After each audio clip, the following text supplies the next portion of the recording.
Battleline podcast. For the new listeners, I know every week we have people checking us out. I'm Ian Scotto. I am Tonto Monfrere. That's what I have written down. That's it. You know what's funny though is the audience has no idea you mean it. Yeah, when we use Squadcast, you could write down different names. And but, I always have different names. What did I have last week? Michael Jackson? No, it's actually been 3 weeks since you've been on. Oh, 3 weeks. So 3 weeks ago. What did I have? Tontizzle or something like that? I think so. Oh no, I've got my squeaky chair too. Oh crap! Oh, dude. Oh crap! I got to switch out this chair. All right, I will kill time as you switch out this chair. Keep everybody occupied. The audience may have noticed there's been episodes where you just hear this squeaking in the background. There you go. Right, like it. Hear it. I don't hear it now, actually. Oh, it'll squeak later. But yeah. All right. Well, let me occupy time with the audience while you switch out this chair. Because you guys will notice it at some point. It's kind of funny. But anyway, every show we talk to different members of the special operations military community and other guys as well. In this case, we are talking to someone from the special operations military community, and that's none other than Marty Skovlund. I'm coming back. Hold on. All right. I'm trying to intro here, though, dude. All right. Now so squeaky chair. Ready to go. Let's do this. Okay. So in this case, as I was saying, we're talking to Marty Skovlund, who's an Army Ranger, executive editor of Coffee or Die magazine, and a guy that I've known for quite a few years, actually probably one of the first Army Rangers I've ever met. I've known Marty before I met you. Anyway, before we get into everything, though, Ned keeps us going and doing what we do. Actually, it's something that we use pretty much every day. And with that, you guys heard me read this email a couple of shows ago. But it's such a good one that if you didn't hear it, I wanted to read it to you because, you often hear about how Ned has benefited my life and Chris's life. Mm-hmm. But in some cases with guys who have had major issues, it's helped them as well. And this is from Clem, who's a veteran from Pensacola, Florida. He wrote to us at battlelinepodcast@gmail.com and said, Chris and Ian, I wanted to take an opportunity and thank you for making me aware of the great products from Ned. I grew up in the 70s and had the mindset of if I can climb it, jump it, or fall from it, I was going to give it a shot. Add that to many years in the Marine Corps and law enforcement, and you have the perfect storm for some serious joint pain and inflammation after hitting my 50s. I've tried some CBD products in the past and had absolutely no results. I heard mention of Ned on your podcast and decided to look them up. I was impressed with what I discovered and decided to give it a shot. I think it's important to say here that I was extremely skeptical and that I would have any results at all. About 35 days after taking the full spectrum CBD, I sincerely started seeing results. I would have severe inflammation, flare-ups in my knees and hips, and I'm happy to say I've had major reduction in inflammation and major improvements with flexibility. I cannot recommend the product enough. On behalf of my wife and kids and grandkids, we all thank you for the activities we can now enjoy together. Semper Fi. And that was just an awesome email to get from Clem because, for me, it's helped me with sleep. That's really been the main thing that's helped me with. But when I hear someone who has these major joint issues and that now they're able to enjoy activities with their family, that says it all. Well, yeah, I have ulcerative colitis, and for people that don't know what that is, an inflammatory bowel disease. When you start to flare up, your joints start to hurt. It's inflammation from the inside out, and that's essentially what it is. And I actually just started having this a few weeks ago, actually before our last podcast, Ian, and I couldn't figure out what was going on. My joints were hurt. I was trying to run. It was painful. So I just figured I'm getting old. Then my gut started to go wrong, and I go, oh, something's bad here. That I'm starting to get a flare up, and I upped my dosage with Ned because I don't want to go get on prednisone. That's what you have to do. Go get on prednisone, and that stuff's terrible. And I know from family members' experiences, if you get on prednisone, you are losing those abs that you. Oh, you do, and it's awful. It's an awful drug to have to get on. Sometimes you have to. I get it. I've had to with, but. I caught it and I upped my dosage with Ned, and I couldn't believe it. I mean, within a week, my joints started because it's it's inflammation from the inside out, right? Well, let's up the dosage of Ned, and so instead of taking one a day, I did 3 a day, and I was doing 1 in the morning, 1 in the afternoon, 1 at night, and it fixed it. I was like, holy crap, oh my gosh, this is a lifesaver. I don't have to go to the VA hospital. I don't have to get on prednisone, and I knew it was great before, but now having and I was going into a major flare up. I could feel it in my stomach. I know when those are coming on, and it eliminated. It did take about a week to 10 days for it to come down, but I'm like, oh my gosh, this is tremendous. And the inflammation went away. My guts came back to normal, and you can feel it because you can actually, sorry guys, but we are in a non-PC podcast here. I had normal bowel movements, which you don't with ulcerative colitis. But the biggest thing that I knew I was getting. You know what's so funny? I'm just going to stop you. You go, we're a non-PC podcast. And then you said that in the most PC way possible. Did I really? You're like, my bowels were fine. I thought you were going to be like, I was shitting my brains out. I was shitting my brains out. But no, it curtailed the flare-up. And the flare-up went away, and that's how it should go. And my joints are feeling great. I'm backed out running.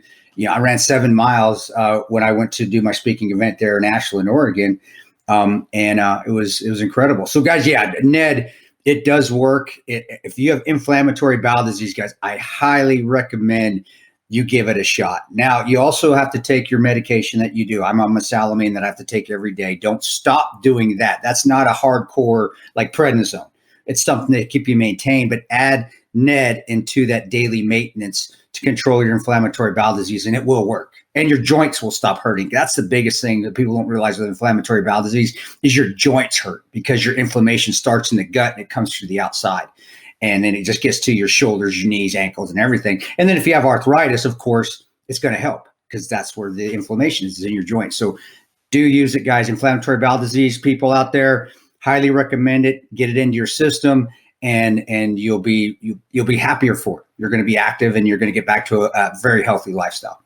Yeah, absolutely. And go to the website, and depending on what issue that you're having, they're going to have something for you because they have the sleep blend, they have the regular CBD, but in different dosages, the full spectrum hemp.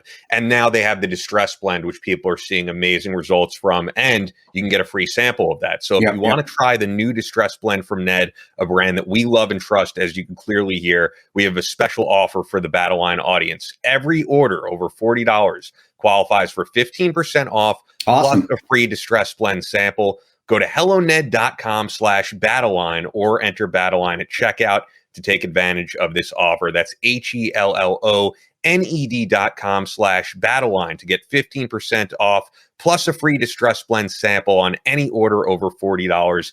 Thank you, Ned, for sponsoring our program and offering our listeners a natural remedy for some of life's most common health issues.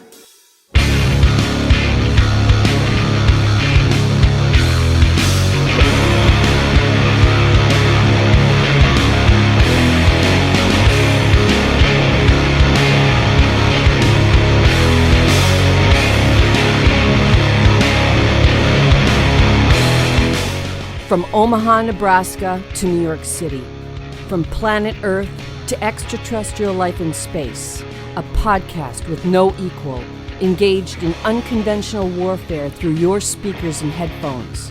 This is a show about embracing the suck, conquering your demons, and finding God in the face of adversity. Chris Tonto Peranto. Twitch is on. Motherfucker, I'm going to shoot you in the face. Ian Scotto. Ian and I have been dating for a long time. You are now tuned into the Battleline podcast.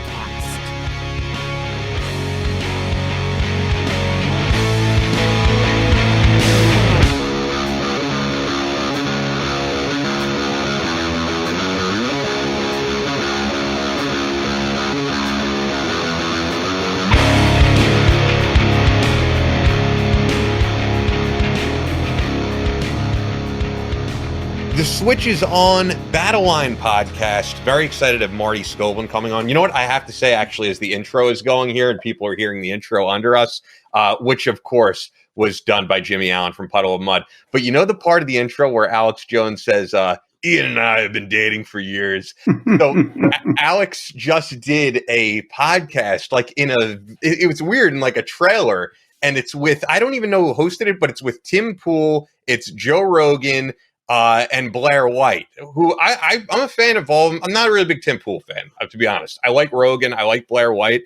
And I mean, for those who follow Blair White and know her, you know, political commentator. But here's the funny thing. I mean, for those who don't know, Blair White, transgender woman, very attractive looking transgender woman, to be honest. Like, you would never think she was originally a man, but she's in this trailer sitting next to Alex Jones, and Alex is like, this is my wife right here. So I was like, this is just Alex's thing to like come on to whoever he's doing a podcast with, whether it's a guy, whether it's a transgender woman. Hey, like that's how Alex rolls. That's always keeps it entertaining. That's always breaks the ice, man.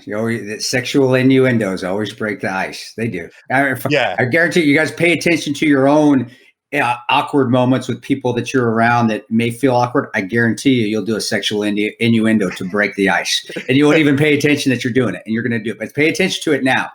99% of you out there, including myself, will say something maybe not as aggressively sexual as Alex, but you will say some sexual innuendo to break the ice. Everybody laughs. So it's just normal, man. Alex just takes it to the next level. And that's also Alex being comfortable in his own skin, because there's people who will go, honestly, who might be like, oh, this is a transgender person, I don't want to offend anybody. But it's also that Blair White is very non-PC, which is not something you normally see in that community. But honestly, she is.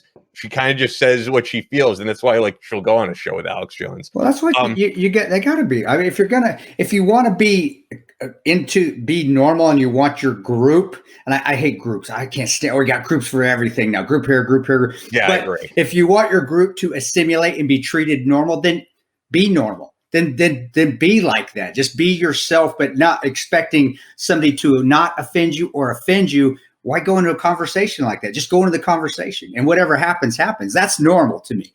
I 100% agree. I even talked about this with Luke Ryan last episode, the whole idea of that everyone is a monolith. And it's like, I know. We're really not, man. I mean, because veterans, for example, we had Alana Duffy on. Alana Duffy is definitely to the left on a lot of things. And then actually, I don't know if you know, when I booked, we have Chris Dacos. Am I saying Chris Dacos' name? Oh, Chris Dacos. No, Chris is a straight up tree hugging Northwest. Yeah, he's all. But I booked him and Chris Dacos.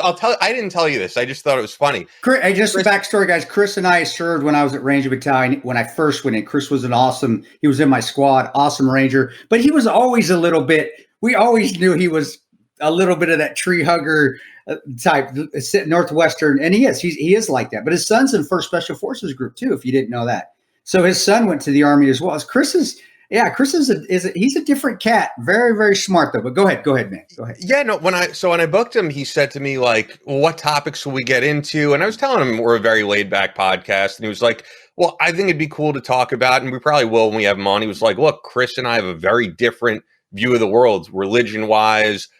He was like political wise, but the fact that we have this brotherhood in military service, that's something that you can't break. And I was like, that's perfect. And then Chris said to me, to be honest, I thought this was funny. Chris was like, hey, I want to talk about critical race theory and how it's misunderstood. And I said, and sometimes our audience, I think sometimes thinks that we're afraid to talk about these topics. And I'm not. I just think it's the fact that there's so many debate shows. I kind of like the fact that our show is more just how we come together and veterans celebrating each other's service. And, you know, if we get into it, we get into it. But I even said to him, like, it's not something we would typically talk about. We don't talk about a whole lot of politics. And he was like, well, that's cool. I appreciate that. Oh, and that's the thing too, is that sometimes, and those that want to get so delved into it, sometimes there aren't problems until you make them problems. And I really believe a lot of the stuff we have out there, the drama that we cause out there, is self-inflicted.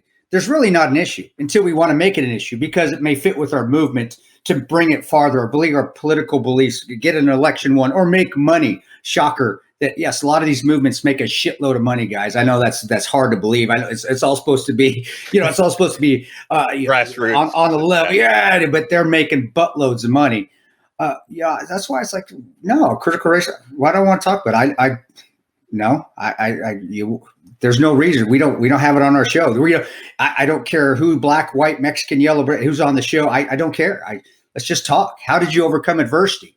How did you overcome an obstacle? How did your faith help you? Or if you didn't have faith, what did you hold on to get through that? And it doesn't make a goddamn bit of difference. Excuse my language. They're saying I just pissed off all the Christians out there.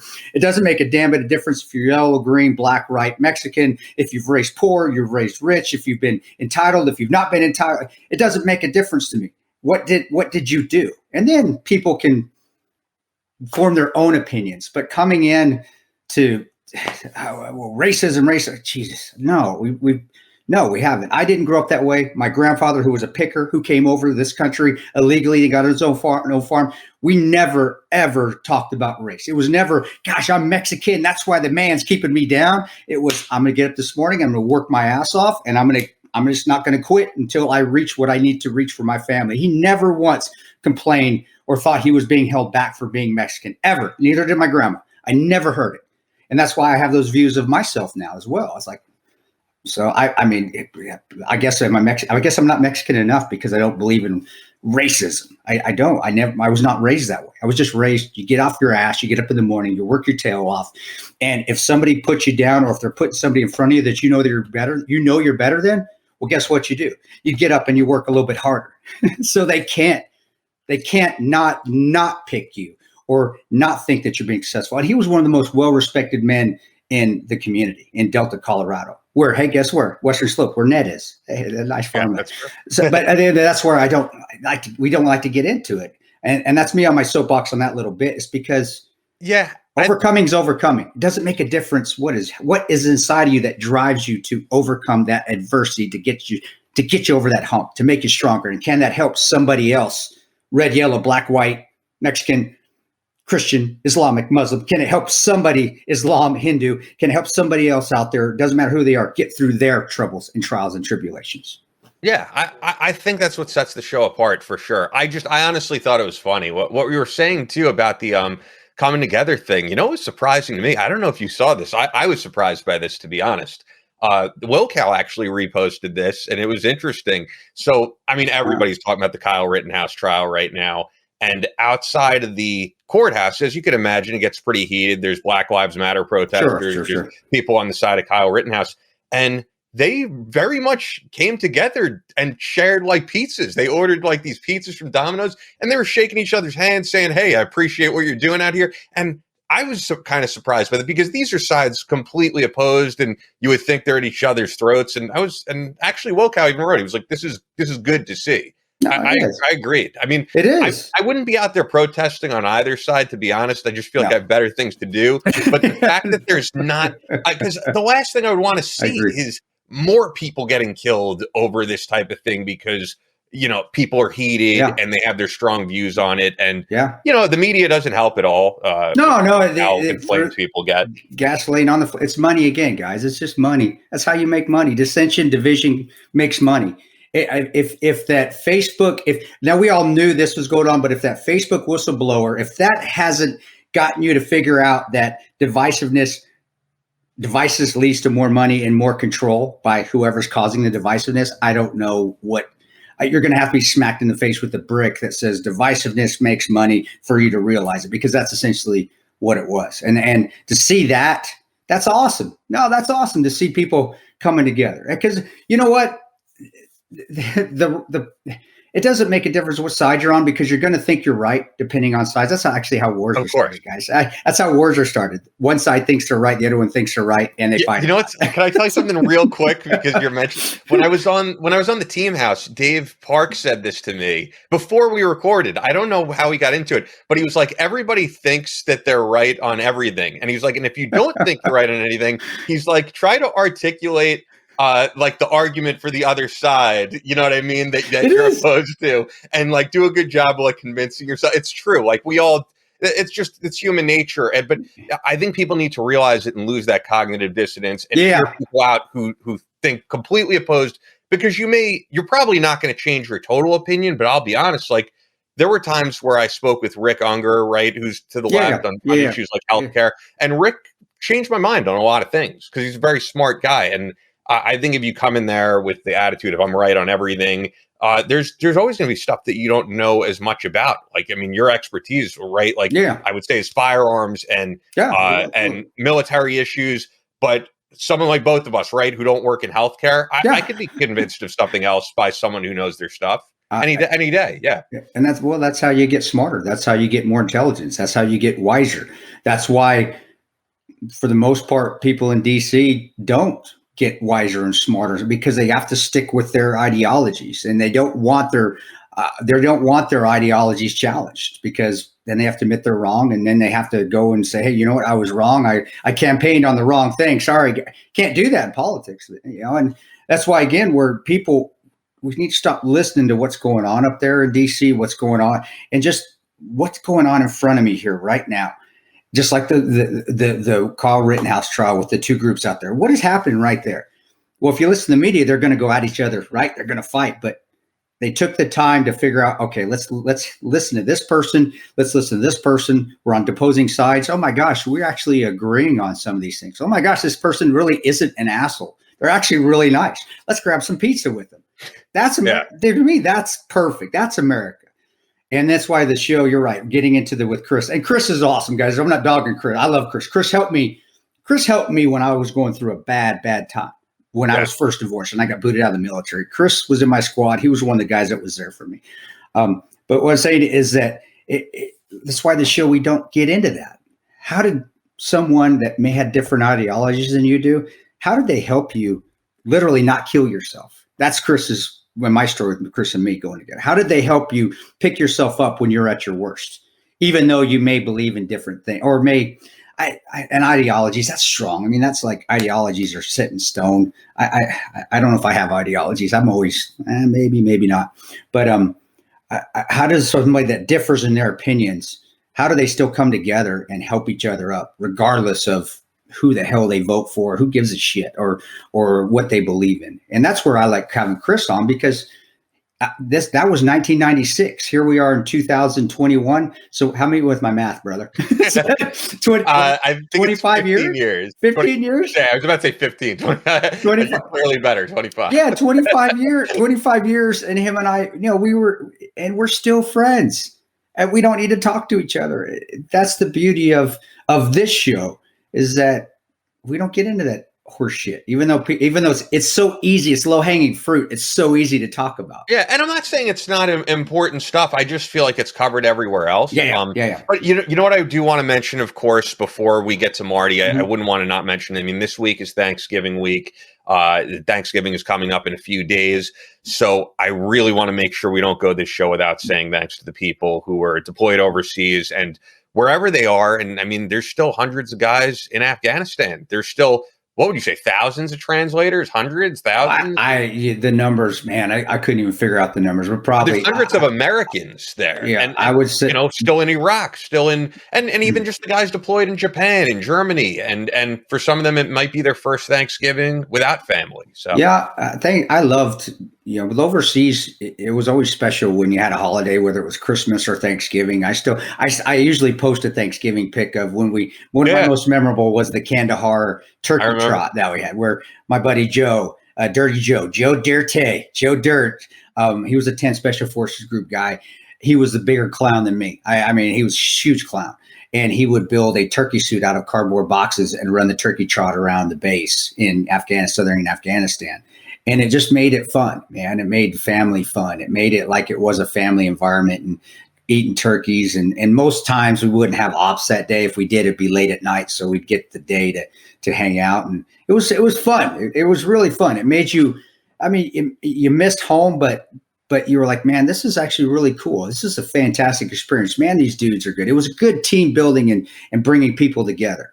And Christmas was the same way. And I remember Kabul. I had at Christmas time being in Kabul, and you do feel a sense of loneliness. You do. I'm not going to say you don't. You do. You're like, man, I miss my family. But then going into the chow hall, because they usually keep it open 24 hours during Christmas, or they keep it open a longer periods of time, just so people could go in there and have some place to see another buddy. So you didn't spending time in your room feeling sorry for yourself, And it was cool. You going in there and just seeing, and they would decorate it, and it was beautiful. You got these Kabulis in these places decorating things for Christmas, and you're like, man, these guys are really helping us out. Who knows if they even believe in Christmas like we do? When most do. Actually, most do. I found that out. Majority. I didn't know.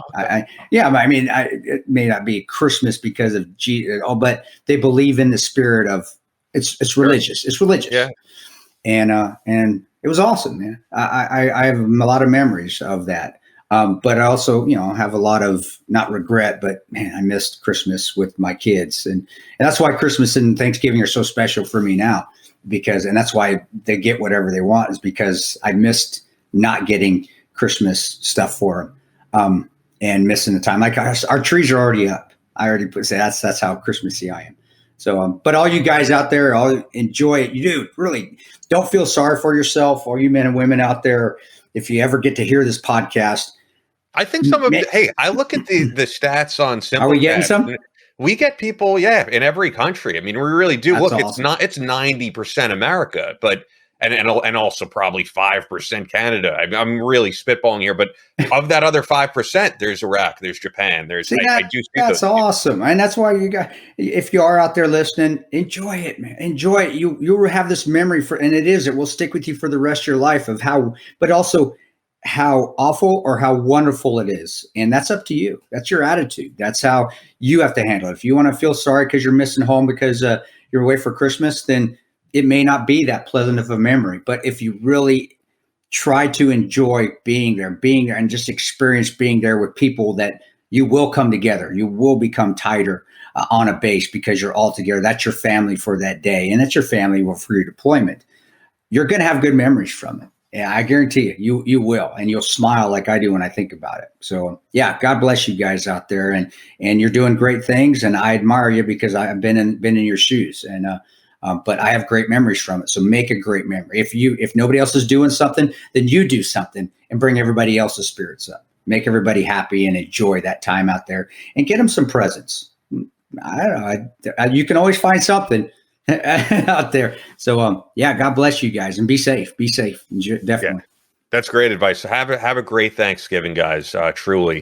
So with that, we're going to get over to Marty Skovlund. Really excited to speak with him. But before we do, Photonis Defense is the global leader in night vision solutions, providing more high-quality night vision capabilities than anyone. Hunters, shooters, boaters, and outdoor enthusiasts rely on Photonis Defense systems to make their adventures safer and more successful. Military, law enforcement, and public safety end users utilize Photonis Defense solutions to give them the edge at night in tactical situations and rescue operations. Photonis Defense is now offering state-of-the-art night vision systems, from the PD Pro B 16mm binocular and the PD Pro M 16mm monocular to the PD Pro Q panoramic night vision system. Customers from all over are excited about these new, smaller, lighter NVGs. You've got to see these things to really experience how much smaller and lighter they are than anything you've used previously. I can't wait to hang out with these guys at SHOT Show. I'm very excited for SHOT Show. That equipment, if you have the means and you like night vision, if you're just your normal citizen that has the means to purchase them, get them. That's the best out there by far. And if you're a military law enforcement organization, I would highly recommend whatever you're using right now, switch to Photonis Defense, or at least get them in there so they can show you their product. It is lighter. The clarity's still there, if not even better. And the ability to move the system on your whatever helmet you're using, whatever sort of mount you're using, is better than their competitors, guys. It's the tremendous. I can't say enough. I was so impressed with their stuff. And the big thing is the clarity, of course, but just the weight, and because those things, if you're having them on for long periods of time, it doesn't matter if it's a monocular, a PVS 14, or if it's a binocular, if it's a PVS 10, that makes no difference. Or the four bangers, it gets heavy after a long period of time, and that causes you to start to drop your neck and drop your vision, and you don't want that. I mean, you want to be able to see what's out there, but I mean, you're on and off. Having it lighter allows you to relax your muscles more, and you're going to save them for if you're ever in a long haul. Let's say you have to wear night vision for 13 hours. Like I throw that out there. I know I'm not being funny, but I kind of am. But having to wear it for that long, you want to save as much muscle as you can, as much fatigue. Less fatigue is better because you don't know when the fight's going to end. And making them lighter with still the same or even better capabilities than their competitors as far as visual acuity, that makes them second to none. So yeah, guys, check out Photonis Defense and have your organizations check them out. I guarantee you'll switch to them. Absolutely. Visit photonisdefense.com for more information, or look for Photonis Defense product options from your night vision dealer, PHOTONIS defense.com. Link is right there in the description. Go there now. And also, Fort Scott Munitions is a manufacturer of multi-federal patented solid copper and brass CNC spun ammunition that is designed to tumble upon impact in soft tissue, leaving devastating wound channels for faster bleed out and quicker incapacitation. This ammunition was originally developed to innovate and improve on the standard of military-grade ammunition design. It was found that not only did the TUI ammunition outperform competitors in the self-defense industry, but it quickly became apparent that it would be a top contender for hunters alike. With the ammunition being CNC spun, the tolerances are some of the tightest on the market, ensuring that you receive the same results with each pull of the trigger. Go to the dealer locator right there on the website, and you're going to find a dealer right by you. For example, right by me is South Shore Sportsman in Merrick. You just type in your zip code. You're going to find exactly what you need through any privately owned business by you. FortScottMunitions.com. And then if you want to order any merch, every now and again they have bulk ammo, and you'll get a huge savings on that. Go to FortScottMunitions.com once again and use exclusive promo code Battleline for 15% off your order. Only available to listeners of the Battleline podcast. Fort Scott Munitions is a proud supporter of Chris Peranto, Battleline Tactical, and the Battleline podcast. So joining us for incredibly for the first time on Battleline podcast, because it's crazy that we're 110 episodes in and we've never had Marty. And I know you've had Luke Ryan on like 8 times too, which I mean, that says something, Marty. Sorry, dude. He's better looking. He's better looking. He is better looking, isn't he? Voice of silk. And the crazy thing is, like, if when we started this podcast, if you asked me to give you a list of people we want on, genuinely, Marty would probably be in that first 10 or 20 people. He was. He just kept dogging us. He's like, fuck you. That's true. I think you got busy. Fuck you, dude. I'm a horrible person, just so everybody knows. I am a genuinely terrible person. I'll give just a proper intro to who Marty is, because he's a guy we both go way back with. Army Ranger, executive editor of Coffee or Die magazine, author of Violence of Action, Untold Stories of the 75th Ranger Regiment in the War on Terror. Very good book. And the true story of how Standing Rock fell. Also the co-host of JFK Declassified on the History Channel. You know what? Actually, we'll start with that, because the book itself, the interesting thing about that book is there's a lot of Army Ranger books now, and that was probably one of the first. You and probably Nick Irving, was that around the same time, or probably the first two Ranger books that forgive me because I didn't read back then either. So I still don't read a lot of war books. I used to be obsessed with war books and war memoirs. And then you get into the military and you start to lose a little bit, because then all you do is you sit there and pick everything apart about it. And I don't want to enjoy a book like that. But I think Nick Irving really was one of the first guys out of the GWOT era to kind of come out, and that's kind of setting aside.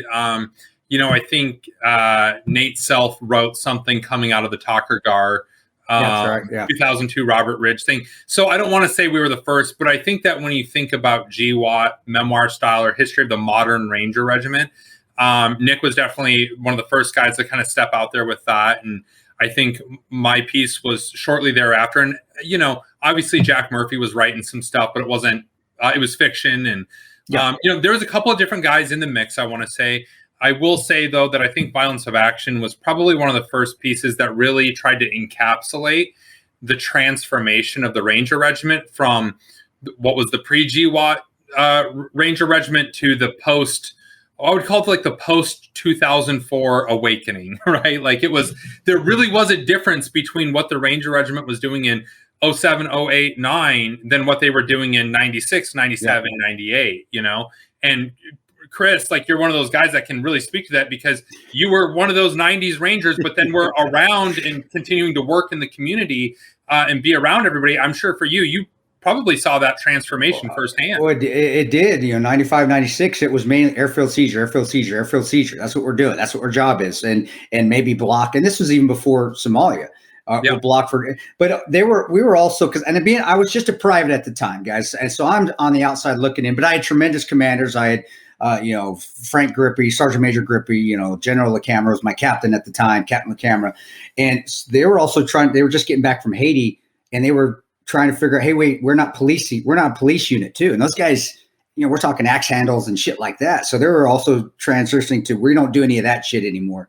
And then coming in later, saying more, now it's more towards urban. It's CQB. It's hey, we're not longer just a bullet catchers for Delta. We need to start moving to we're doing our own ops. And then you guys took it to the next level because you guys actually implemented that. I left before and started contracting. But you guys took it to that next level and we're actually taking ops. And then I heard you guys were starting to take ops that wasn't cool enough for blue and green. They weren't cool enough. So red was going to take everything and you guys just took off. And I think we worked our way into a job. Yeah. I think it started off as it wasn't cool enough. And then I think that the head shed kind of saw like, man, we've got this industrial scale force of you're still going out in the same size elements. It's still just 20 or 30 guys. It's the same as the kind of the tier 1 elements. But like, man, we got a lot more of these guys and they don't care. They're just happy to go kill people. So they're not persnippety about, what target they're on or anything. Exactly. And then we started getting all this experience and all of a sudden you were going on. So it's funny. We're talking about books. I'm actually right in the middle of finishing one up. Literally as we speak. I'm late turning it in right now. But one of the sections of it, it's not a book about Rangers, but they're involved in it. But you look at the last leader of the ISI in Iraq before Baghdadi took over the organization and turned it into ISIS. That guy, AAM, he was al-Masri. He was killed by Rangers on a target. Like he was the number one guy in Iraq, HVT number one. After Zarqawi was killed, it was AAM and AUB behind him. And we got both of them in the same night. That was a Ranger assault force. And they started off, I think, with like, hey, we'll just take the scraps. We'll take the table scraps. And quickly, I think, proved like, hey, no, we can't do everything. I'm not trying to say that Rangers are tier 1 and all this. We're not. There's a lot of things that those guys can do that we do not do. But when it comes to direct action, there's only so many ways to do a raid, right? Yeah. Like there's only so many ways, and we got pretty freaking good at it. I think. And that starts from the guys in the 90s on up because it was airfield seat. And you're right, it was raids.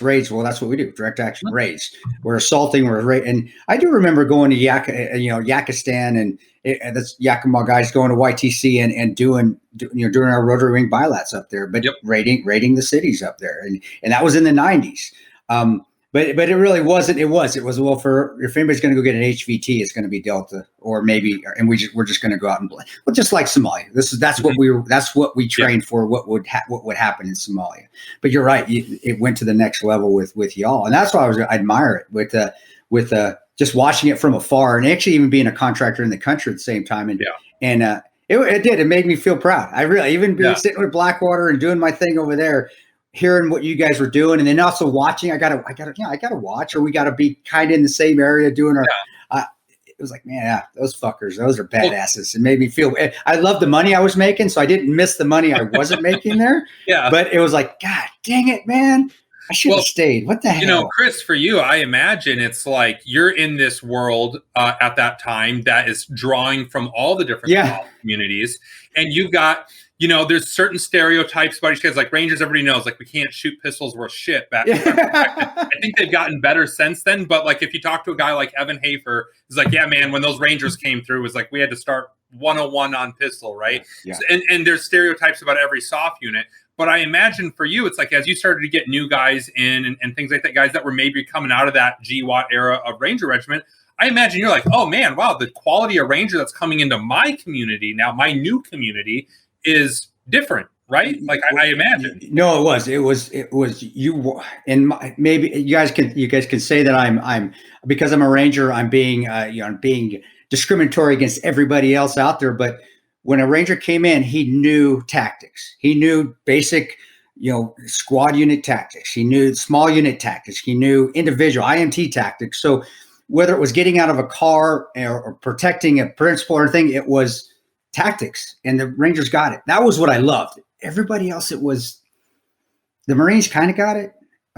SEALs would come in, not really, and the planning and but they all would learn it. But the Rangers were always ahead because you forced them to sit at an E1 or E3 level to whatever it was. You sat them through the planning phases where most of the other units didn't do that. So they had it from the planning on up. So when there were op orders, Rangers already got the op orders. If it was ever machine guns that were involved, Rangers. No, Rangers got the machine guns. That was what I remember from Blackwater the first time when I was there. And it was the first class I went through. It was the guys that were trying to teach the, which we had the saw, but we were starting to get the Mark 46, the 240 Bravo, of course we had. They couldn't teach it. They had us Rangers that were students come in and actually teach the machine guns. And so it made me even more proud. It's like, holy shit, I learned a lot more than what I really thought I did in comparison to everybody else out there.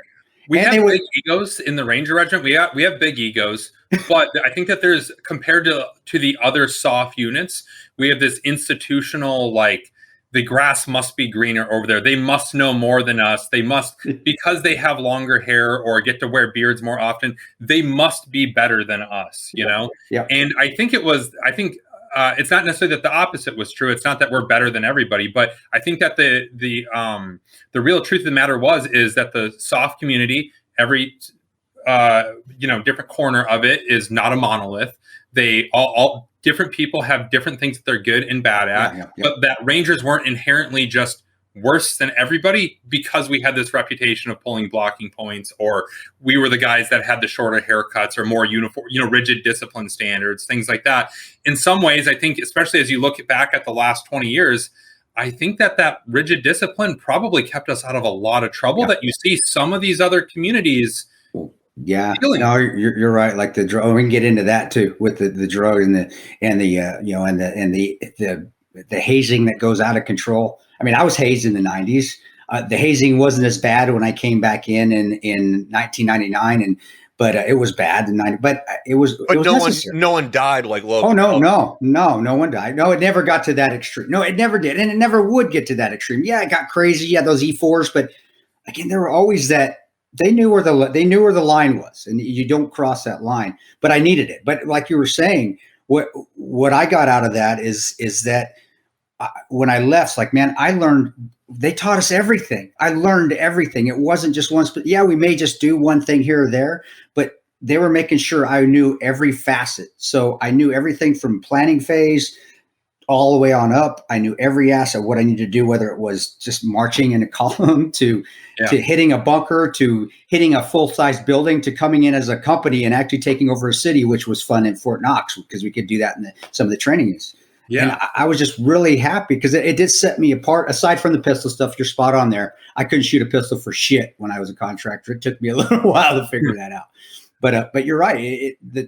We had tremendous leaders. I honestly believe we had the best leaders in the military that made sure that, we may not do this over, 99% of the time it's going to go to another soft unit, but I'm going to teach you this anyway. Water infiltration. Yeah. When would we ever do that? Mm-hmm. But fuck, I went through 3 weeks of that horse shit and it sucked, but I know how to do it.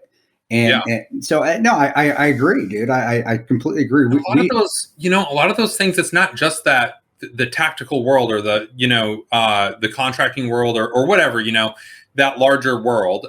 It's not just that. I look at, what Luke and I do right now, right? Like we both have a lot of responsibility within Black Rifle Coffee as far as planning, executing plans. Like, and we bring, I see it in both of us.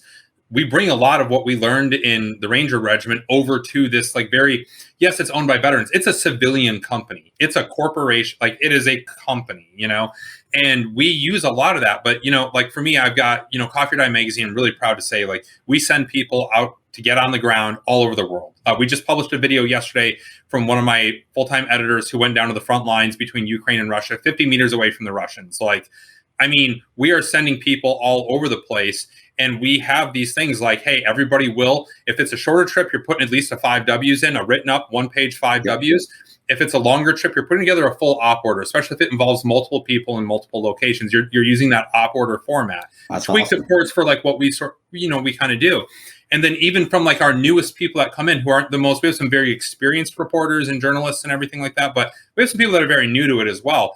And, the thing that we had in the Ranger Regiment was the big 5, right? Like PT, marksmanship, medical, mobility. Like you had that big 5. And I always thought it was kind of this cheesy sort of thing. Of like, of course you do that. Man, I put like what I call them core competencies, but I got my 5 core competencies of like, you will know AP style. You will know how to operate a camera. You will know how to use, like there are certain things that you need to know how to do to be successful regardless. I don't care if you're a copy editor, a journalist, a video editor. everybody will have it bare minimum. It was just like that in Range Regiment, though. It didn't matter if you were a cook, a NBC, CPRN type person, a supply guy. You knew how to put a tourniquet on. You knew how to shoot your rifle. You knew how to do these basics, these core competencies, the battalion Big Five. I think that can carry over into any organization. It's accountability. That's what I admired about us after the fact. But when I was in, I was like, man, I should have went to the SEALs. Gosh, I should have went to the Air Force. It's like, God dang, the accountability. And I hear my buddies that went to these other units were able to fudge a little bit here or there and couldn't get away with shit. I remember Sergeant, was it Zagnar? What's his name? He later became an R in Florida phase, just busting my balls because I couldn't get my, this is how old I am, dude. Getting the old miles gear zeroed correctly. And dude, he crushed me. He was a tab spec 4, and he epitomized the devil Satan tab spec 4 guys that you hear about. That was him. Was it Zagnar? I think it was. But he was spot on. He was holding me accountable to get this thing zeroed, even though it was a piece of shit equipment. And he made me stay out there, I don't know, for an hour, 2 hours, just to get it done into the evening and through chow at Fort Bragg in the quad in front of the Sticks Barracks, so everybody could see me. So I felt like a complete douchebag. But that accountability is what I needed then, and it's carried on into the rest. Just like you're saying, the rest thing is this, and you're not asking him for the moon. You're saying these are the basics that you need to be accountable for. This is how it's going to take to be successful. If you don't know these basics, and I can't hold you accountable to these basics, well, guess what? I guess you probably need to go somewhere else. I heard a good quote the other day. I hadn't heard this before. I've always, I think, kind of known this, but I hadn't heard this quote before. But it was, how you do anything is how you do everything. Yeah.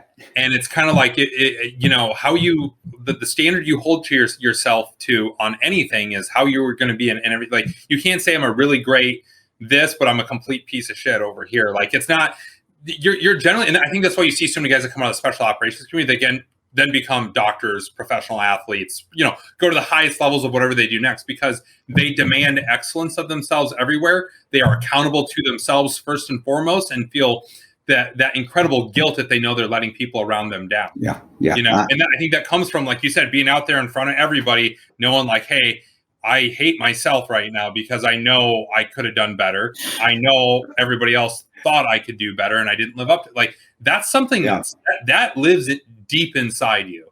That gets ingrained in you, and you carry that with you everywhere. I think that's why I felt so bad even during that day. It wasn't because he was calling me out. He was making an example out of me, but that was my fault because I fudged on just getting it done when I could have done it earlier, where he's like, okay, motherfucker, I'm going to make an example out of you in front of everybody. But this is also an importance to it. And also now you're going to have to reprove it to your squad that they can count on you because you fudged this little thing. It made square one, buddy. I felt this big, man. I was just, but you're spot on with what you're saying. I mean, look behind you. I'm looking at your picture. Look at what you got. You got like tag more later. That is do you have an op orders up there? Are those warning orders ready to go? I mean, what's going on? That's definitely a lot of planning. There's that's definitely me putting a lot of effort into my planning and outlining. And so that is the outline of, so like I said, I'm just about to turn in my second draft of a book it's called Send Me. And it's about Shannon Kent, who was a Navy cryptologist who worked in NSW for years before going up to the Special Mission Unit level in her field, and ultimately was killed in Syria in January 2019. And her husband, who was also, they had actually met in Iraq back in 2007, I think, back at the Ville. But that was kind of a tough miss. They didn't meet again until they were both going through OTC together. Wow. And so they reconnected there years later, going through. And so they were both in the same unit there for a while and everything.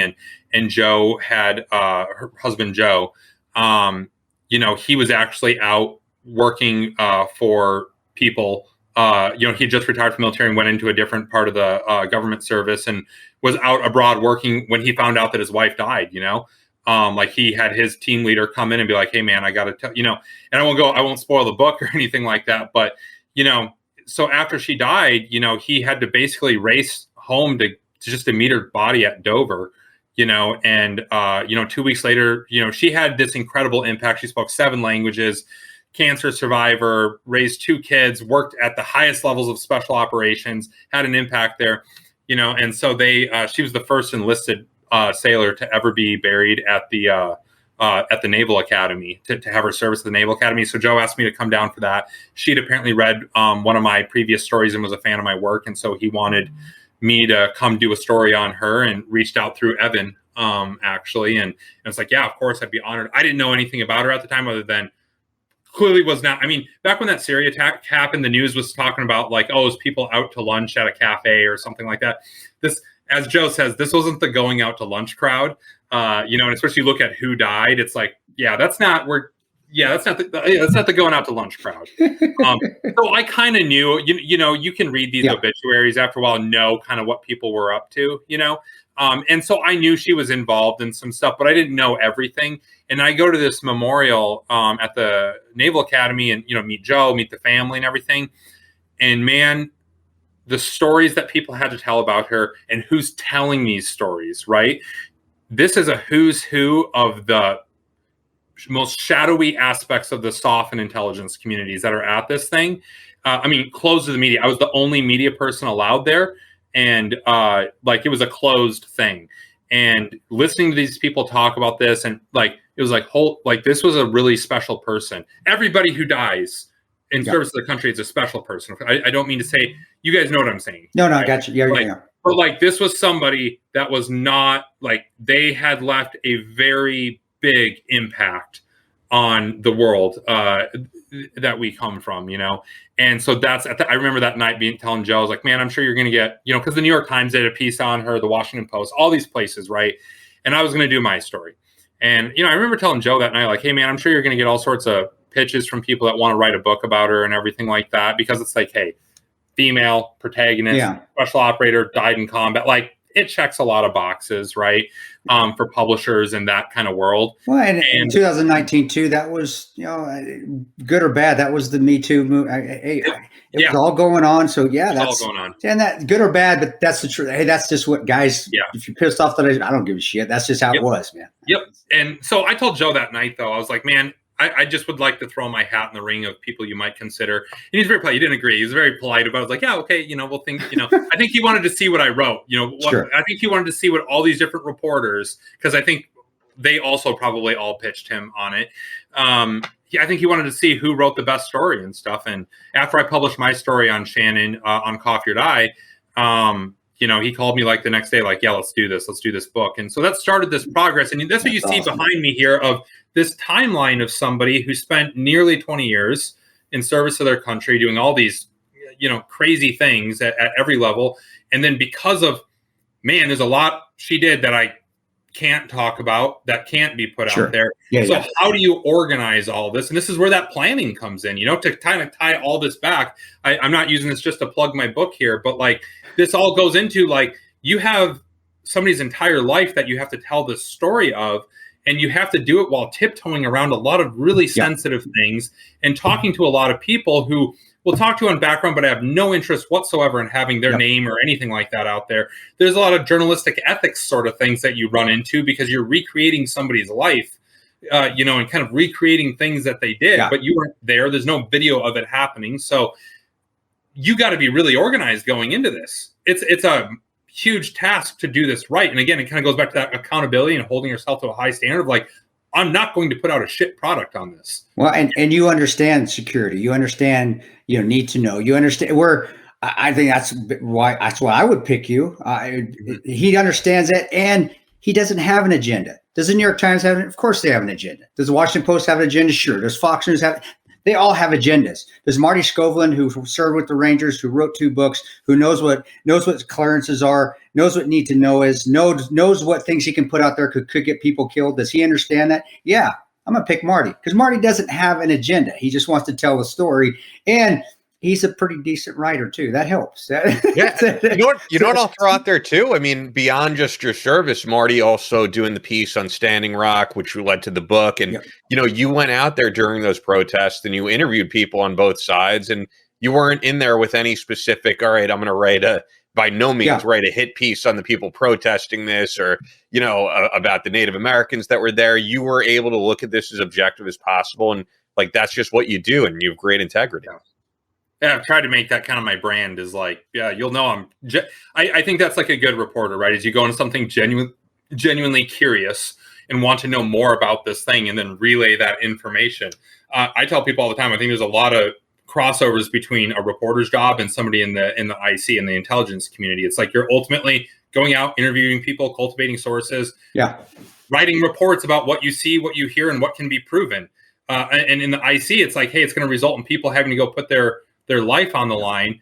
So it's got to be right. And reporters, it's like, man, depending on what type of journalism you're doing, right? Like, there's some stuff where it's like, yeah, nobody's life is on the line with this. Some people, there is. Some people, there's been some stuff that's been put out there. It can absolutely impact people's lives in a life or death sort of way. And so I think I just try to go into every situation and set aside any personal feelings that I have and just do the best I can. And I think that's the thing with, you look at Coffee or Die, right? Like, Black Rifle Coffee owns it. Obviously, Black Rifle Coffee has postured themselves as kind of, in the way that they have, right? And, Coffee or Die, we've, from the get-go, I think a lot of people are a lot of times surprised because I think that they think we'll be like I think when they hear that Black Rifle Coffee has a magazine, they think it'll be like a Breitbart sort of thing. And those guys have their niche, right? Like, they have their niche, they do their thing. But I think you come to ours and it's like, it's not that, it's not the HuffPost or anything either. It's not pandering to one side or the other. It's just like, hey, we're just putting stuff out there as we see and hear it and what we can prove. And, love us, hate us, or in between. Like, this is kind of what we see, and I think we've done okay. I think we've carved out a little corner of the internet for ourselves, and we've got some readers that really appreciate that. Oh, you've done it. And I don't want you to get in trouble. Yeah, I'll say it, Black Rifle Coffee. And I know Evan. I know Matt. I know JT. And I know Evan. Evan is I'm not a company spokesperson, so I'm careful about what I think. I'll say, and Evan is probably one of the best instructors. People don't realize this. I tell this to everybody. Who's the best instructor that's ever taught you? I'll be honest, Evan. Evan Hafer was the best that I've ever taught with. Had the most patience, especially with Afghanis. I worked with him teaching Afghanis, and also he put me through when I had to go back and revet every 2 years through the agency. He was one of the instructors, tremendous instructor, and they're great guys. I think they're all tremendous guys. What you see is what you get. That's how they are. They're goofs. Evan has always been a goof. I thought I'm a goof. I can't hold a candle to Evan, but they do it. It's the vet bro community. Hey guys, that's how it is. It's just, they came in at a great time when there really wasn't anything except your old company, Ian. I didn't know if we could say that. I didn't know if you want me to say that. Okay, and they came in with something very special. It was, it's one of those perfect times. They're perfect, right? And they got it. But a lot of that, there wasn't anything for the vet bro, the 2A community, but they did it right, and they did their product right. And I understand how you want, because now that's not looked at as always a good thing. And I see that in the New York Times piece. We talked about it, where now I saw them trying to distance themselves from it, but you're kind of distant. And I'm not going to get in. That's business. That's his deal. Evan's smart. He'll figure it out. But when I saw you did the two right. Luke wrote two things for me. You guys were spot on. It wasn't Benghazi. Oh, fuck, I can't say Benghazi hero. Oh, shit, he hates Hillary Clinton. Oh, it's like, geez, that's so long ago. It was, here's the story. And I admired that, because this isn't Black Rifle Coffee per se. This is Marty. This is Marty. And I saw you, dude, because I have much respect for what you do, because you do try to keep it down the middle. And being a hippie ranger, I know you're right down the middle. You've got both sides, and your ethics. I wouldn't have had you. You added validity to the Ranger way. Your little write up in the back, and thank you for that. Added validity in the community, but also in outside of the community to the Ranger way, because of your ethics. I wouldn't have asked you to do that and the Coffee or Die is the same way. So I say, guys out there, read it. Even if you're not a 2A supporter, read Coffee or Die. You're going to get the skinny. You're going to get what they know and what they've heard and what they've seen, not what somebody's told them down the line that's been filtered through whatever. Yeah. I mean, I even, my daughter goes to school, and their parents, they don't know anything about me. Most of my daughter's friends' parents at school, they weren't in the military. They don't know anything about like the world kind of that we come from, right? But I've handed a couple of them, we've got a print magazine now. I've handed a couple of them. And I was like, the last one that we published was about the withdrawal of Afghanistan. And obviously every American kind of was tracking what was going on there.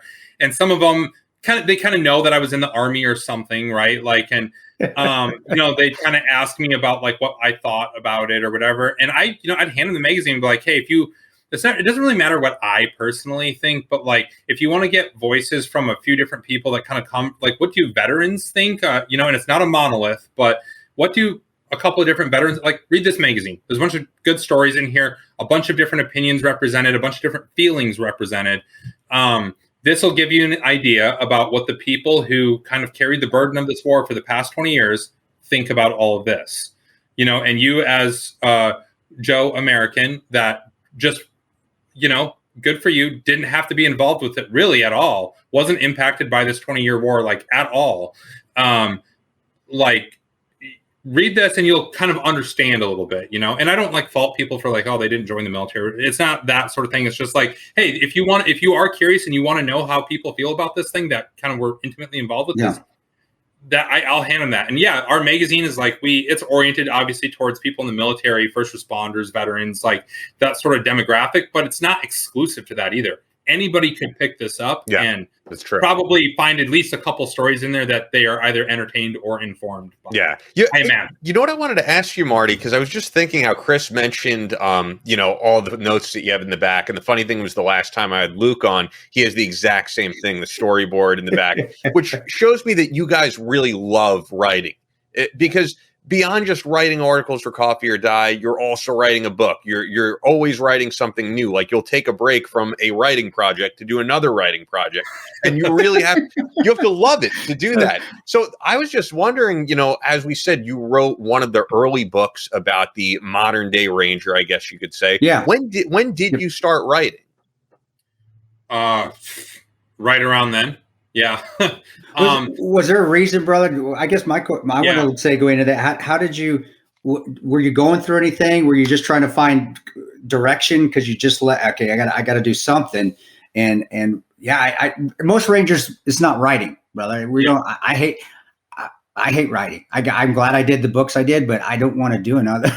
So what was your mind state at that? That's what I think. I want to get. Yeah. So I was, you look at, if you guys remember, I ran this company called Black Side Concepts for a couple of years, and that was kind of my transition out of the military. So just kind of like the origin story here, because I kind of need to tell it to answer this question. No, you got time. Please go. But, so I was in Ranger Battalion until spring of 2010.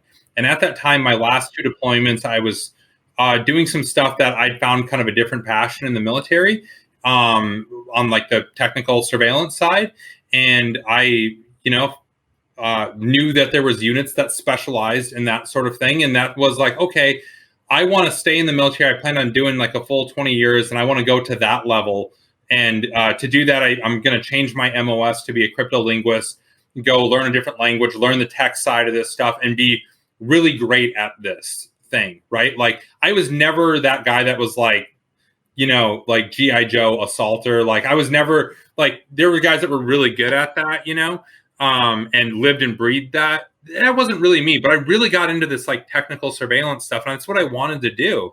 But the thing was, I got married between my 4th and 5th deployments, and my wife was definitely ready for me to, she was graduating college and wanted to go back home up to the Northeast, wanted me to get out and come with her. Obviously, I wanted to stay in the military, but I was like, I'll give her the break from deployments. There's no real Army bases up in the Northeast. What's the one thing that you can do in the Army and go anywhere in the country? It's recruiting, right? And I was like, okay, like, so a lot of people don't know this Ranger Regiment. The rest of the Army, that you will get voluntold to go either be a drill sergeant or a recruiter. In the Special Operations community, you're what's called fenced in. You are not subject to those detailed assignments. So I was kind of an anomaly and got brought into the Sergeant Major's office at 175 about like, what the hell are you doing? But I volunteered to go be a recruiter. And my mindset was, I'd heard that if you volunteer, you can pick where you go. So I could bring my wife back up to the Boston area. She can be near her family, get her career going after graduating college. I'll do this couple years. It keeps me in uniform. And then from there, I can go do the MOS change, go switch over and all that sort of stuff. So that was my whole plan. And I'd actually heard from somebody up at that unit that actually they really look highly upon people that if you have both a special operations background, like a direct action background, as well as a recruiting background, because what's recruiting? It's a lot of working by yourself. Yeah.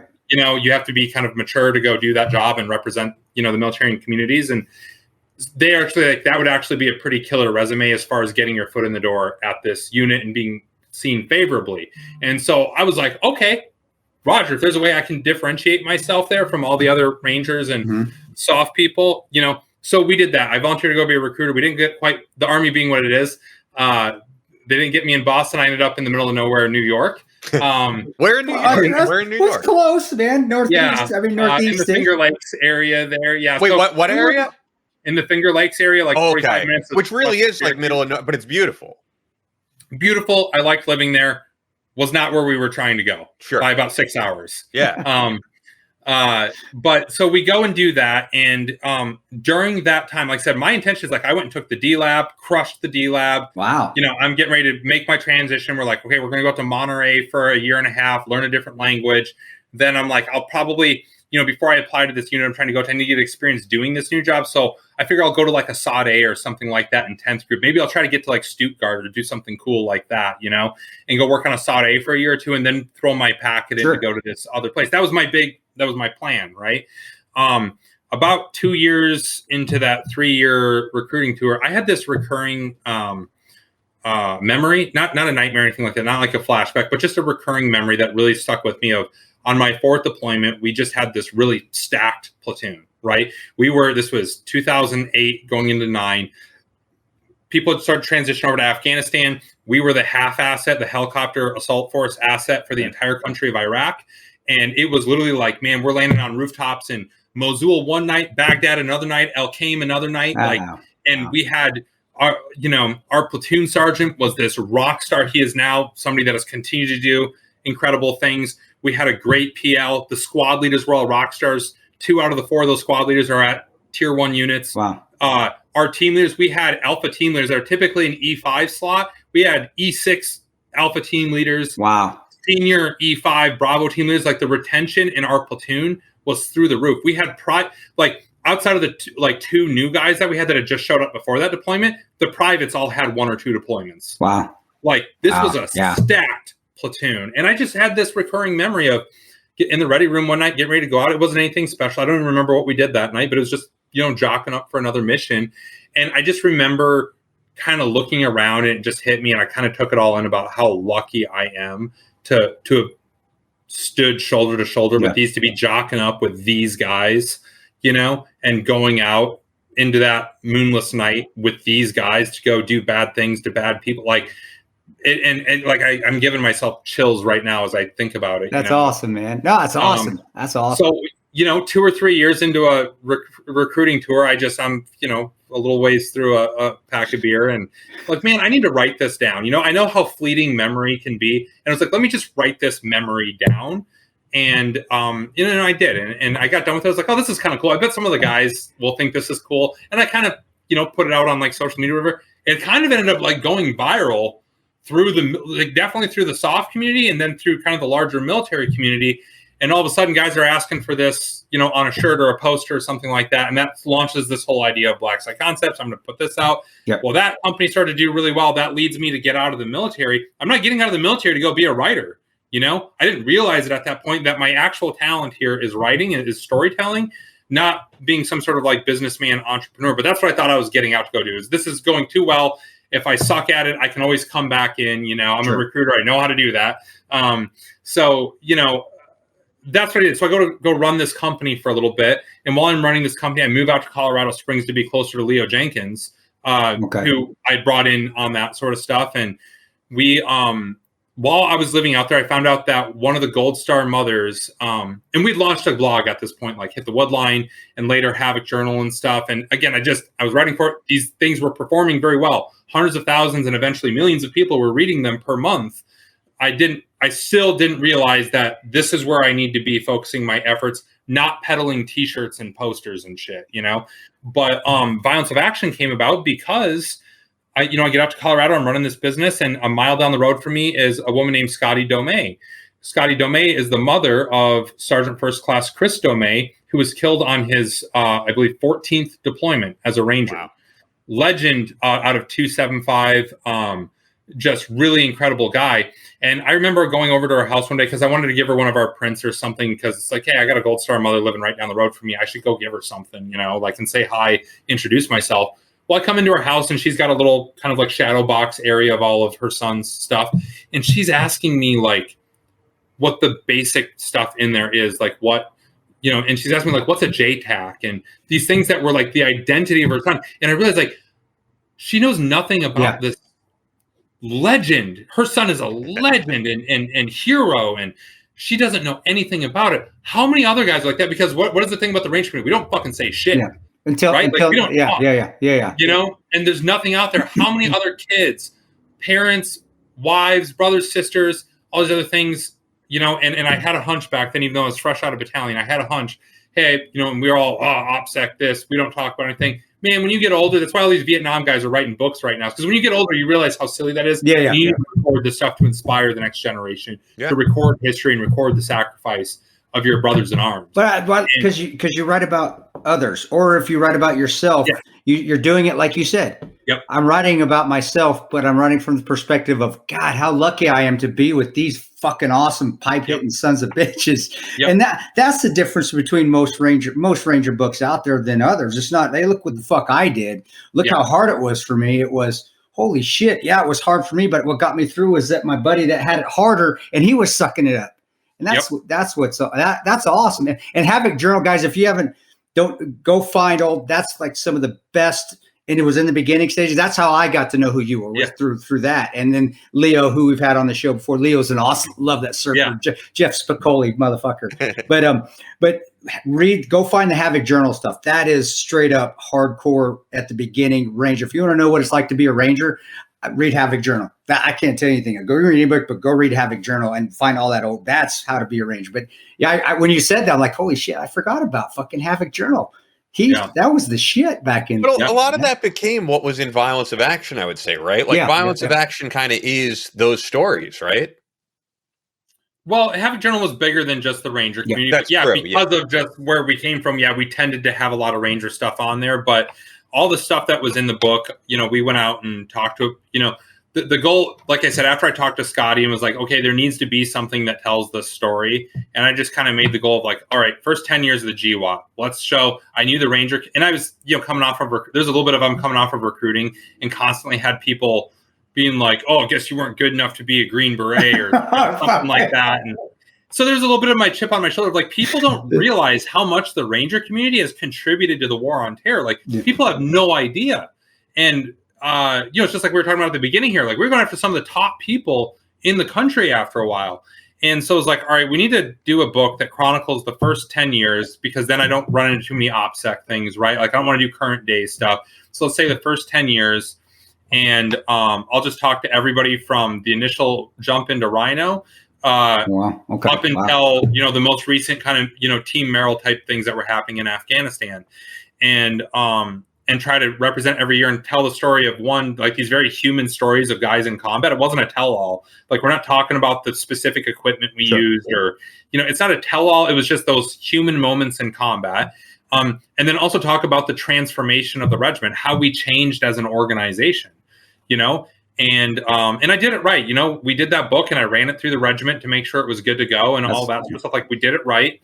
And, you know, there was still plenty of Rangers that were unhappy about it and felt like there just shouldn't be any books about Rangers out there. But there was a lot more guys. I still, when I go out on assignment now for Coffee or Die, I'll go out and be at, you know, one of these FOBs around the world, or a training exercise kind of in the trenches with these guys. And I'll have somebody come up, some E4 or E5 come up and be like, hey, man, just wanted to let you know that, like, I joined the Army because I read Violence of Action in high school, or I heard you on that podcast with Jack, and, you know, which makes you feel old, dude. But it's like pretty cool. It's like, man, that's good. That's part of the How does that feel? Because, you know, it's weird. I've had people say to me, like, I listened. It was really at the time with SOFREP, because we mentioned it earlier, but like, I joined the military because of you guys, which is crazy for me because I never was in the military. But for you, like, how does that feel? Because there's ups and downs, and also, I mean, I can say, at least for me, like what Chris and I do, we never do a this show is not like a be all you can be recruiting thing. We'll talk about the positives, the negatives, the heartbreak, the guys who come back losing limbs. It's definitely not a rosy picture. And I know that you do the same. So, I mean, it's probably,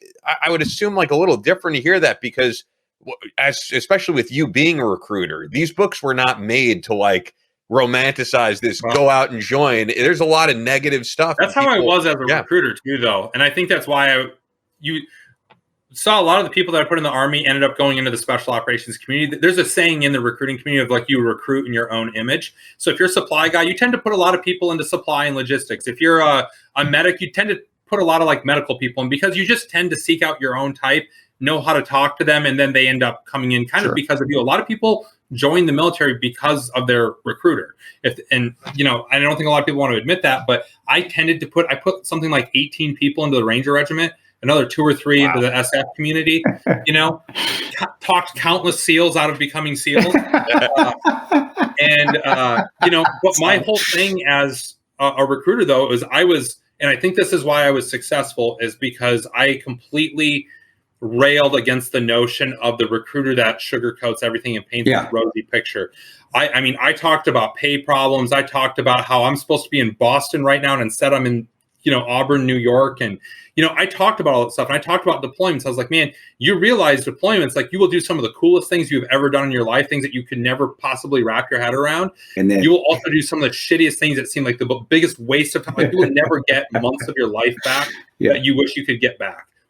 In some cases, years back, right? Yeah. And I would talk about all of that. I would talk about, like, man, there were some kids.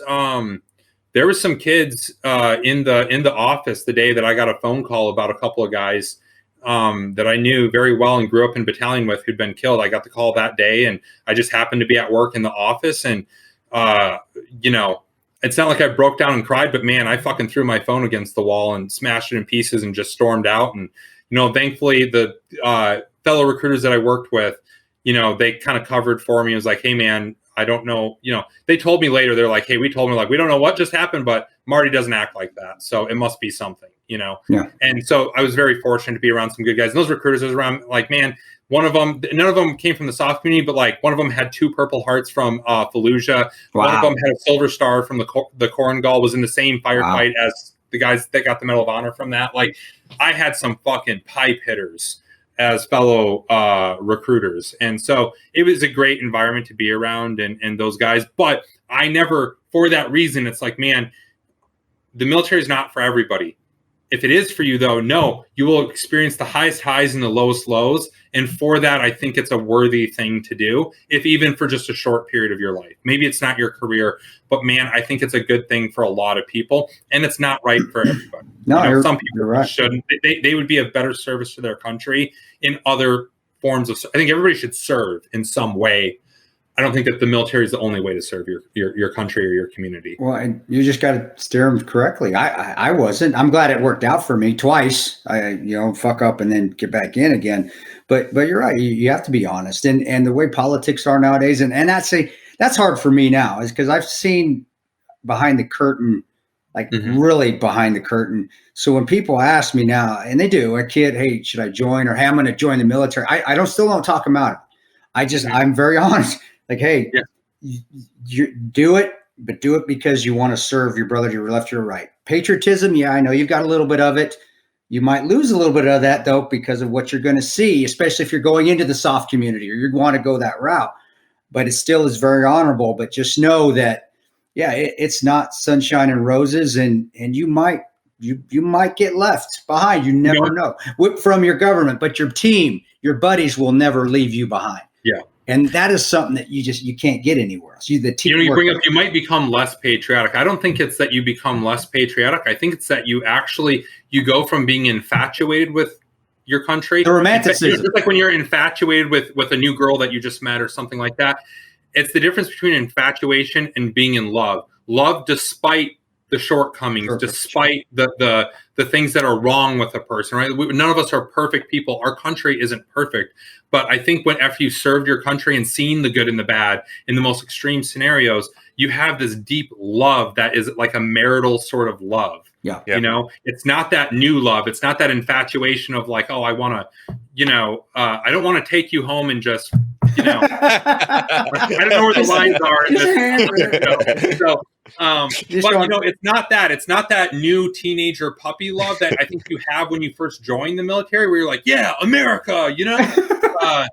I think when after you, you know, served, you come out of it and you've got this like deep love and appreciation, despite all the faults. You see where the shortcomings are, but I still I still love public speaking. I've actually, like yourself, that's one thing I do enjoy. So when I'm done speaking, I will come and do an AR on myself. Where did I go wrong? And I think it's gotten better and you know, the events I've done, of course, are getting better. So but that's what I always tell I love this country. I do. I love this. I love this country. But do I love it like I did when I first went in, where it was, fuck yeah, America, fuck. No, it's not like that anymore. I love it because of all the things that we have here. I hate our government. I'm sorry, guys. I do. I hate them. And I hate them.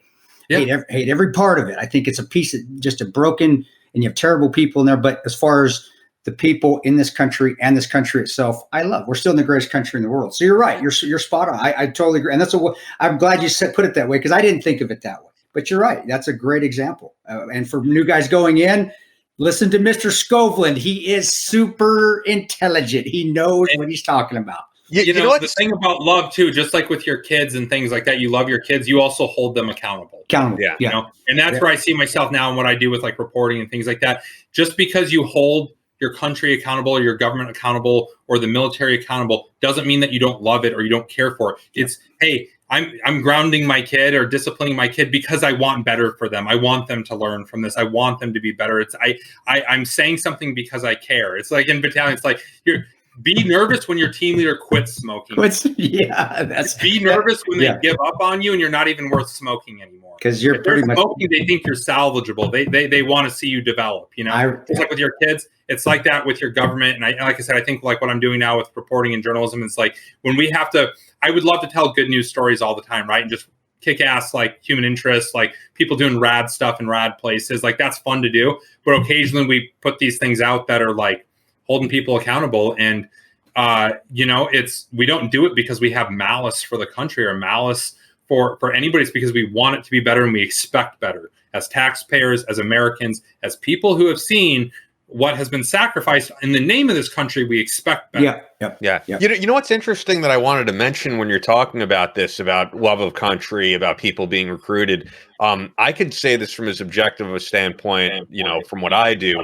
At this point, as you guys know, I've interviewed hundreds of veterans from all different backgrounds, from all branches. There's honestly only one guy I could remember that I interviewed who said, I regret joining the military. Michael Behenna, you know, and Michael did several years in Fort Leavenworth for the killing of a guy, which he believes was in self-defense, was eventually commuted, got a full presidential pardon. In many ways, a hero of mine, a guy who I wore the wristband of, because it reminded me while he was in prison that, hey, this is a guy who felt he did the right thing at the time and is serving time, you know, for something that he feels he needed to do in self-defense. And it reminded me, like, no matter how bad things get, things could always be worse. And that's honestly the only guy I interviewed when I asked him, hey, do you regret joining the military? He said, yeah, I do. I wish I would have never gone. And that's and I understand it. But of the hundreds of people who joined, including guys who lost limbs, including guys who lost brothers like both of you, that's the only person I could think of who said, yeah, I wish I wouldn't have joined. Yeah, I don't know the awkward silence there. Sorry, we'll edit that. No. But I'm happy I joined. If I didn't like what I was doing, I wouldn't have been a dumbass and joined again just to do it all over again. I did enjoy it. And you know what? Those pinks and greens that they got that new Class A's is like, man, I just about go back into the reserves just for that old school World War II style uniform. Do they have the old ones now? They brought the they went back to the old like World War II style. No shit. Yeah, I was like, man, I'd just about go back in just to get one of those sets. You know? Oh, maybe they're trying to bring the old integrity of values and shit back. But man, that's one thing I just think is if we just. The guys, the grunts are still solid. The people on the ground are still solid. But damn, we We got to get away from the people that they're putting up in charge anymore. You got to be able to have a commander up there that can question that commander in chief every once in a while. Yeah. We don't want yes men, and that's what I see in the military, and that's what I warn guys. Like we're going into, like, guys, your uppers. I don't know if it's like this. It's so calm. I hope not, but I'm telling you, on the big picture, yeah, you've got politicians in charge. Where back in the day, I don't know. I don't think Colin Powell was like that, or Norman. Maybe they were somewhat. They all are. They're got to be up to that rank. You've got to kiss some sort of ass to get to that rank.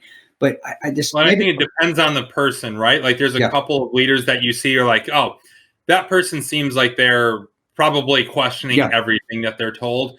And then you see the guys that are like, they seem like they're just saying Roger and, going out and doing whatever they're told.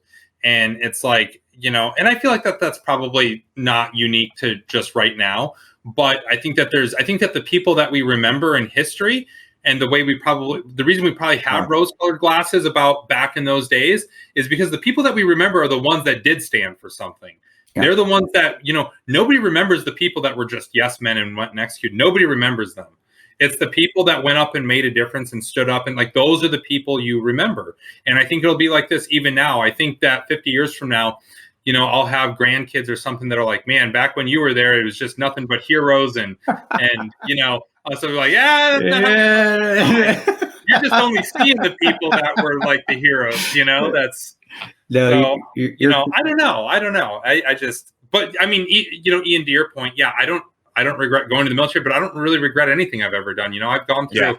That's the best way to live. The only place I've ever experienced hardship either. Yeah, I think that's the best way. I think to live your life, to not have all these regrets. And you are a guy who goes through it, whether it's like what you did with Marty. I mean, what you did with Leo of this nomadic veterans thing or anything. And I really wanted to talk about this. I want to make, and I know this may be an emotional subject for you, but I didn't want to go this whole podcast and not bring this up. Like the thing that stands out about Marty's values and integrity and the type of person that he is to me, honestly, way more than your military service, is when I got to see you with your dad in his final days, when your dad was diagnosed with ALS, and the fact that you put your entire life on hold and you said, Dad, what's on your bucket list of what you want to see?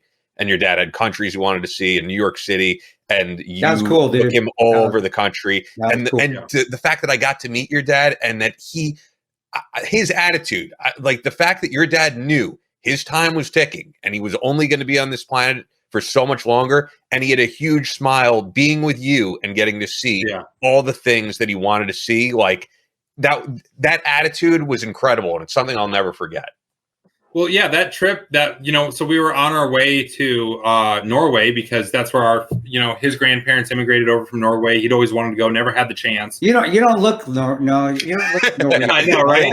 You look like you're from Puerto Rico. Like I could never tell. Yeah. But he wanted to go over there, but he also had, like I said, we looked at his whole list, and he'd always wanted to go to New York City because his mom had always wanted to go to New York City. His mom died of ALS.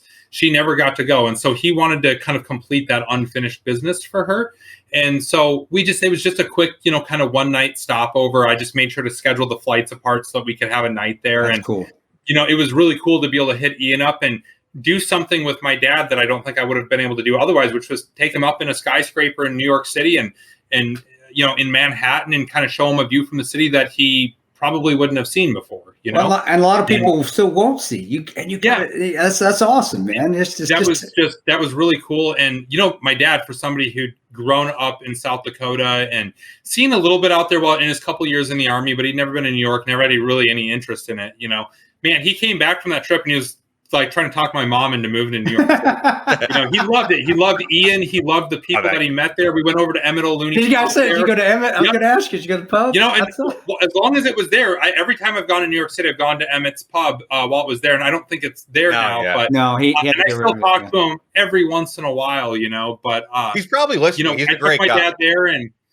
I took my dad there, and he saw the best side of New York City. He loved it. And then we went over to Norway and did some really cool things, but all that was thankful. I wouldn't have been in a position to do that if I hadn't gotten that History Channel show, which kind of gave me, a little bit of money it wasn't like, hey, I can retire money, but it was just like lump sums of money that, for shows that was like, okay, I can buy some plane tickets. I can pay for some hotels, and we weren't staying in 5-star accommodations, but we were able to go do a really cool trip that if we had, I'd wanted to do that trip with him earlier in the darkness. I just didn't have the money yet. And so by the time we got to that point, he was on the walker at that point. Man, it gave me a whole new appreciation for people that have disabilities about what it's like for them to try to get around a place like New York City or get around a place in a foreign country. It's super difficult, and seeing that reality. But, he got around on that walker, walking all over Manhattan, going all over Norway, and, getting on trains, getting on airplanes, flirting with the flight attendants.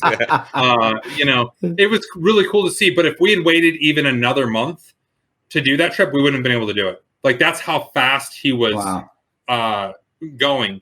Like, that week that we went, that was like, I don't exaggerate here, that was like the last week or two. That window was the last time that we would have physically been able to take him on a trip like that. And so Ian, like, I think that time really stands out to me of, like, if that says a lot to you, like, I'm proud of that time, because there's a lot of people that say, like, man, taking a disabled person on an international multi-stop trip, like, that seems like a lot of fucking work. And, like, not, even if you really want to do that with a person, it's like, it was a challenging thing to do. And I was exhausted by the end of it because of those challenges in there. But man, I'm so glad that I did it. And, hey, I could have, that money that we spent on that, it could have went other places to better set me up on things. I mean, I was a freelancer at that time, right? Like, I wasn't making any sort of money. Sure. But like, that was one of the most worthwhile things. And I'm so freaking glad that, you were able to meet him, and that I was able to show somebody he was a blue collar, bloody knuckles guy his entire life, never seen a day of comfort in his life.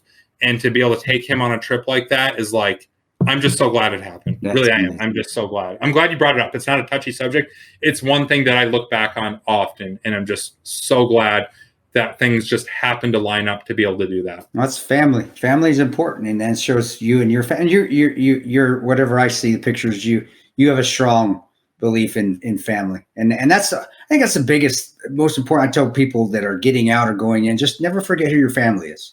And I did for a little while, and it's tough not to when you're deploying all the time. It's tough not to put which family's first. But you always had a good grip on family. At least that's what I saw. Maybe you were hiding it well behind the scenes. I don't know. But what I saw, listen, I'm a real piece of shit. You guys don't know. I did. Publicly, publicly, all I saw was I was like, Marty's a good dude, man. That motherfucker's a good dude. I always say that motherfucker's a good dude. And but to hear that because I didn't know you did that with your father. That's awesome, dude. That is tremendous. Hey, getting into, I know we're getting long here. We're going a little bit long, but at least my last thing is that, I want to know what you have coming up. We've kind of talked about a little bit, but also you've got your new book. But if there's anything you want to use this platform, I want people to get to know who you are. You are a good public figure, public example for the next generation to come up. So, what else do you have coming up? Would you call him an influencer? I hate, stop using that stuff. I hate that fucking word, influencer. And also, with the JFK thing, you and Ian have those great, great quiet storm, Barry White voice that's great for. But if you got anything else coming out, but also and words of advice for young Rangers that want to join the Ranger Battalion, just brief. I know we got. Oh yeah. But a lot of things. My recruiting spiel for sure. Yeah, definitely. No, I think stuff coming up. Like I said, this book that we're working on, it's called Send Me. I'm writing it with Joe Kent, who's the Gold Star husband of Shannon Kent. It's going to be really good. I'm a little bit biased, but I think it's going to be really good. That should be coming out in like May-ish of next year. I'm just putting the final touches on it right now. So definitely keep an eye out for that. And, like I said, my day job is running coffeeordie.com and Coffee or Die magazine. You can subscribe to the print magazine or just follow us online. And, like I said, we've got a really great group of people that are getting on the ground around the country, around the world, reporting on the military, first responders, veterans. So I'm pretty proud of that and the stuff that we put out on a regular basis there. So definitely check that out. And, I think as far as advice for people, you said people going in, trying to get into the Ranger. We always like, if I have a veteran, I always like a veteran, especially one from SOCOM to because we do have listeners from high school or some that are in college that are thinking about joining. And I want them, I don't want them to get the rose-colored glasses, showing the video, hey, look at blowing up shit, jumping out of airplanes, sliding down ropes of helicopters. I want them to to know. And you've been downrange, and you went downrange. You guys were kicking ass at that time. You were going through a lot of heavy shit, like you said, ops all the time, and it may get to that point again. So I want them to be ready. Yeah, I would say for people going into that, you get out of it, I think, what you put into it, and recognize that not all of it is going to be this tangible on paper bullet point sort of list of what you get out of it, right? Like, it's not, I don't think about the certifications that you get or those, the badges that you get or things like that.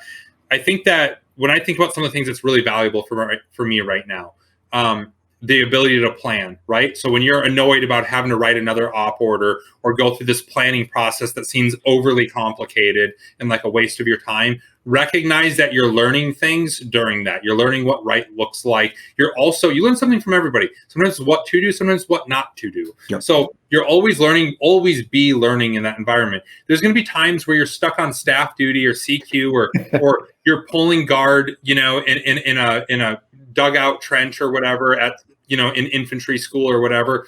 The times that you're most bored, that's also teaching you something. It's teaching you patience. Yeah. Patience is one of the biggest allies that you can have in life, because usually things don't happen as fast as you want them to.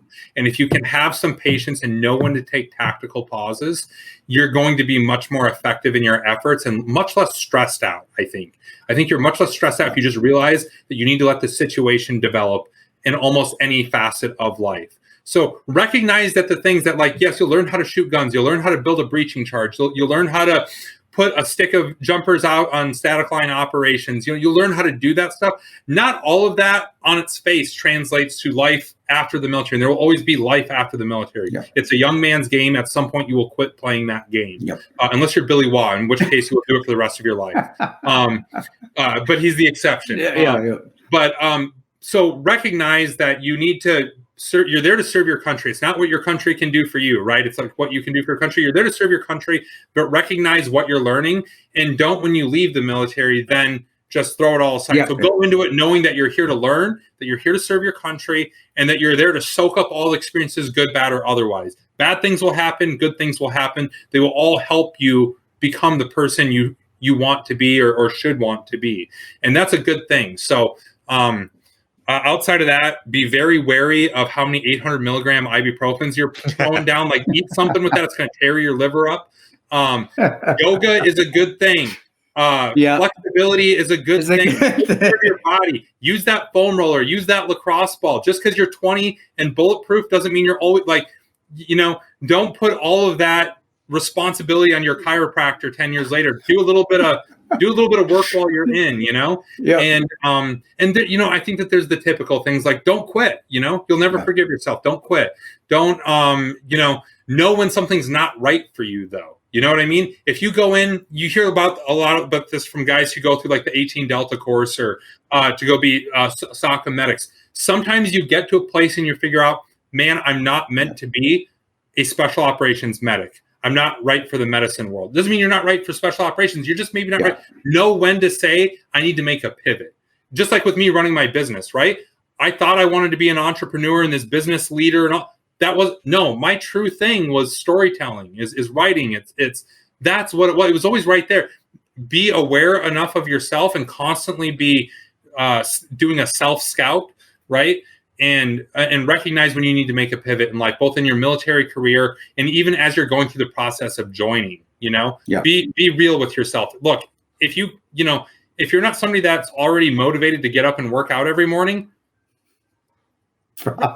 let's call that what that is. The military is not going to give you a work ethic. It's just going to expose if you don't have one. Like, the military is not this magic pill that's going to turn you into G.I. Joe. If you're already G.I. Joe, it's going to give you an avenue to go do G.I. Joe things. Okay? If you're so just be real with who you are as a person. And if you're saying, hey, I want to change as a person, which I think is a totally acceptable thing to do. If you want to change, understand what that's going to take. Yeah. It's not just going to Jiffy Lube and changing the oil on your car. Okay? It's a complete rebuild. Yeah. Okay? Yep. It's a rebuild from the frame up. So you got to understand, and if you're not ready to do what that it takes to do that, be real with you. It's okay. Nobody's there to judge. Nobody cares. Yep. legitimately, nobody cares about you. Okay, everybody's telling you people care about you. Nobody cares about you. Okay, so go do what's right for you. Go follow your passions, and if that's the military, go get after that. Be the best, whatever it is. But if it's not, nobody cares. Yeah, it's fine. It's okay. So that's my spiel on people looking to go to the military. That's awesome. I got nothing. Perfect. I got nothing. I would agree. The only other thing I have actually to wrap this up is kind of how we started the show. This is Thanksgiving week. So any words, I guess, for guys who are deployed or any story maybe you have when you were deployed and Thanksgiving happened, because I know for some guys this is a tough week. And are you cooking the turkey, or who's doing the cooking this week? So bringing up family. So my brother just moved out here to New Hampshire this summer. I talked him into coming out. He works with me at Coffee. Yeah, who also is a writer. Yep. Yeah. So he's man, if you guys ever want a guy with some gnarly paramedic stories from North Minneapolis, we'll do it. He's a good one. And he was a 375 guy, got out and became a paramedic and did some crazy stuff. And now he went into the family business. Definitely. We'll have him on. We'll get him on, definitely. So he just moved out here with me. He's got a new Traeger smoker, so he's going to be throwing the turkey. Oh, no shit! That's awesome. So we're going to be doing that. And so if you're listening to this and you're deployed to some corner of the world right now, and that sounds awesome, you're right, it is, and you should be jealous. Sucks to be you. Thank you for serving our country. And no, for all those guys, it's like, man, these are always those times that are like super introspective when you're deployed, because you're aware that things are going on back home without you. So you become very introspective, much more so than any other day of the deployment. Right. And Christmas is the same way. And I would just say, like, it's okay to be introspective. Think about that and realize that, like, hey, they're doing that stuff because you're over here doing what you got to do. And just, man, try to make some good memories, like you can still, Thanksgiving can be done anywhere. Create some good memories with your teammates. Don't lock yourself in a room and pout about the fact that you're not home for the holidays, that the kids are having fun without you. Man, make the most of any situation. And that includes the holidays, Yes. And if you need, extra coffee for the talk or whatever, hit us up at Black Rifle Coffee. We'll send some over. Perfect. That's awesome. I would say, guys, if you have a chance and you're going to watch a movie though for Thanksgiving, definitely get patriotic and throw on Team America. That's the best movie to watch. The only way. Best movie. The only way. It is the best. Well said, Mark. Man, well said, Dave. Yeah, this awesome. This was a great episode. So, guys, follow Marty on Twitter and Instagram at Marty Skovlund Jr. And that's spelled MartySkovlund JR. Just because I make it super easy to follow. It's a great Puerto Rican last name. I mean, it's awesome. It's awesome. So at Marty Skovlund Jr. Twitter and Instagram and coffeeordie.com. This was awesome. This was long overdue, and we really appreciate you coming on. Appreciate it, Marty. And I haven't seen you in years at this point. I mean, I got to visit you when you were in Colorado, had a great time, and it's been a while since you've been to the city, so maybe I'll come out there at some point, but I miss seeing you. Are you going to be at SHOT Show? I don't know. I always find out I'm going to SHOT Show like a week before SHOT Show. I never know. I hope to see you there. I mean, I hope to see a lot of people there. So yeah, it's possible. I don't know. And that reminds me too, I mean, not to dive back into an episode and stuff here, but it's like, man, the first time I ever met Chris was up in Whitefish. Oh, that's right. Oh, that was the first time I ever met Chris. I went up and asked him to sign my book. That's and, right. That was me and Logan Stark. Neither of us were working for Black Rifle at that time, but we were there with Evan and Jared and Matt. And, they were all there. And did you read about the security guy? Remember the guy that was sponsoring all that? The very rich, his security detail, the Matt Marshall, that is being charged with fraud and embezzlement. Wow. And I knew Matt from Blackwater early on, and I don't get, my buddy of mine sent that to me because, did you hear this? And like, oh, well, honestly, it didn't shock me at all. But it was when you bring Whitefish, I'm like, man, that was fun. But there was some shady shit going on that we didn't know about behind the scenes. There was things happening there at that time. It was one of those things where I was around all these guys that I knew were like a very big deal. It's like, man, the CEO of Sequoia Capital was right there. You know, like, for people that don't know Sequoia Capital, like, look it up, right? Like, there was a crazy mix of people at that thing. And I was just like, man, I do not rate to be in this room. Somehow I ended up here, though. We had fun. I had fun. That was a good time. Yeah. And that's when I think Evan or one of you, Evan, gave me the plank with the 275. I still got that on my wall. I've got to fix this room up. We're still moving, so we got to get this done. But bro, no, that was, I remember that was awesome. And again, I want to say thank you for again writing that on the cover of the Range Away. It really. Yeah. When you decided to do that, because I didn't know if I should do it or not, I was like, man, I don't know, people are probably going to give me shit about it. But when I had it on there, I felt confident. I was like, well, I'm a big proponent of Rangers writing, of people writing stories. The reason most of us joined the military is we read that Vietnam memoir, that World War II story. We saw Saving Private Ryan. If veterans don't tell their stories, we're robbing the next generation of warriors. Well said. Well said. Well, read Marty stuff, guys, and read the King Ginger stuff. Luke Ryan, no, Marty is the King Ginger. And is Leo's not writing for you anymore. He's just out surfing and living in Mexico, is it? So he's been in 2 of our Coffee or Die print magazines since we launched. But is he just freelance or he's Well, if you find Leo's stuff, he's not a man that you can tie down with a W. No, he's got too much fun stuff going on. But guys, Havoc Journal. If you haven't read any Havoc Journal, search it. That's Marty's stuff in the beginning. That I thought know for him from the beginning. That's some good shit, guys. Read that stuff. Yep. So thanks, buddy. Thanks for having me on, guys. Yeah, absolutely. Yeah. And just to wrap things up here, leave us a review on Apple Podcasts. Send us your emails to battlelinepodcast@gmail.com. I get a ton of the one thing is I get a ton of guest requests, and there's so many people we need to have on. It's hard to hit them all, especially we only do the show once a week. Some of the shows are guest free. So it's about 40 guests a year. There's only so many people we could have on. But if you have questions for the show, we do try to get to those. So any questions you have, battlelinepodcast@gmail.com. And have a great Thanksgiving, guys. Have a very happy Thanksgiving. Happy Thanksgiving. Thanks, buddy. That's all for this episode of the Battleline podcast. But we'll be back on Monday with more American Straight Talk. Until then, be sure to follow us on Instagram @Battleline Podcast and on Twitter @BattleLinePod.